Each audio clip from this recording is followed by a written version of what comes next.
Hey guys, welcome back to the channel. I'm Luke Ness Monster. Today, we're going to be doing a comparison between the officially licensed Gaming Greats Black Series boss figure compared to my custom boss figure. Both of them are using the Hunter body, so articulation is exactly the same. Let's go ahead and just jump right into it. Real quick though, if you did catch yesterday's video, I did make a video talking about how I was quitting the Black Series. But as you guys probably know, that was an April Fool's joke. I just want to make that clear because some people were a little confused in the comments. It was an April Fool's joke and I am not quitting the Black Series. But anyway, jumping straight into the review, first up I want to look at accuracy. We're going to compare in this video, we're going to compare accuracy, paint apps, weapons, and a lot more. So let's go ahead and jump right into it. So, first up, taking a look at accuracy, I do think that the Hasbro version does have a few different little, I guess, fine details here that are a little bit more accurate. Like, to start off, the silver on the shoulder pads, mine does not have the silver.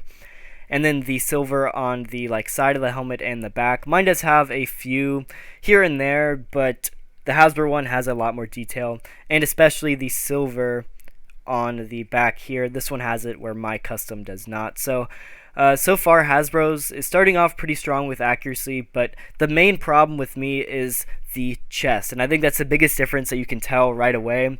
I based mine off the video game, and in the video game, this entire piece right here is a undersuit. You can see it, and it's not part of the armor, so I painted it black because it's black in the video game. Of course, Hasbro just decided to paint theirs orange because that undersuit isn't molded into the armor, and so that it kind of makes the Hasbro version look like it doesn't have a neck, which is a little strange. I do think that makes the Hasbro version look a little bit bulkier, which is more accurate to the show, but it also makes it, like I said, look like it doesn't have any neck, whereas in mine looks a little bit skinnier, but his neck is also very long, much longer than it should be. That's just what happened when I used this helmet, unfortunately. So I'm going to give it a tie with accuracy. Both figures have their strong suits for sure. Now looking at paint apps, of course, my custom one I hand painted, whereas the Hasbro one, of course, was probably in Hasbro's factory. So as you can probably tell, my custom paint job is gritty and grindy. It's a little messy here and there. It is definitely got that personal touch to it, but I made this about a year ago. I wasn't a super good artist at the time, and I think it got the job done for what it was. But of course, Hasbro comes in and just exceeds my expectations when it comes to paint apps. I know some people were complaining, but I really love it. I love the paint chipping in the little different parts of the orange. I love the weathering on the white. And of course, a little bit of blue on the visor is insane. It's got a nice metallic blue, and it really gives that nice glowing vibe like the Commandos had.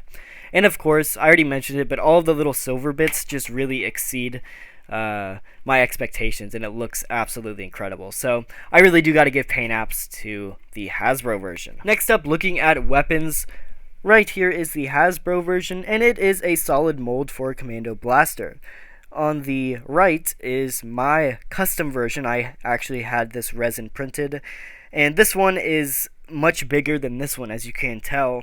The scale is much different, and this one is accurate to what it should be. This one is just highly underscaled, and so for the basic Commando blaster, I gotta give it to my custom version just because it's the proper scale. This little itty-bitty one looks really dumb when the Commando holds it. The Commando is supposed to be big, bulky, intimidating clone, and then he holds a little itty-bitty blaster and it doesn't get the job done. So I gotta give the custom the upper hand on weapons. But of course, the custom also exceeds in weapons because he has two more resin printed accessories. He does have the Commando pistol, which Boss uses quite a bit in the video game, and he does have the grenade launcher one, which Boss of course also does use in the game, but it is primarily used by Scorch. So either one of these would be great for any Commando, but I think they just exceed anything that Hasbro would give us. So like I said, I gotta give that accessories point to my custom.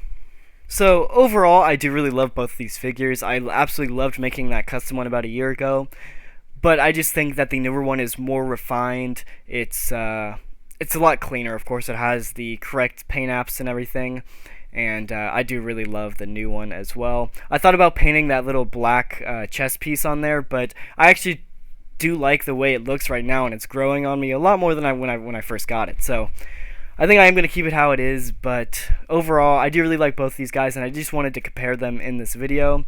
Like I said, both have their strong suits, and I love them both. So, take it as you will. Comment down below which one you think is better, and I'll see you guys in the next video.